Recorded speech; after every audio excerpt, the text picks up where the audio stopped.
નમસ્કાર મિત્રો, બનાસકાંઠા જિલ્લા ટ્રાફિક જનજાગૃતિ અભિયાન કાર્યક્રમ યોજાયો હતો.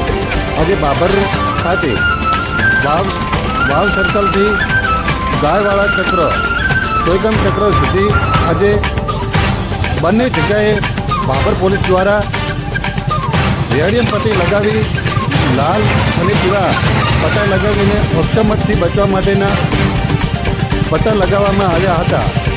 ત્યાંના સ્થાનિક ટ્રાફિક પોલીસ દ્વારા આ કાર્યક્રમ કરવામાં આવ્યો હતો, જ્યાં કમલેશભાઈ માધુજી અને દિનેશભાઈ ઠાકોર દ્વારા લાલ પટ્ટા અને પીળા પટ્ટા લગાવી અને વાહન ચાલકોને અક્ષમતથી બચવા માટેના પટ્ટા લગાવવામાં આવ્યા હતા.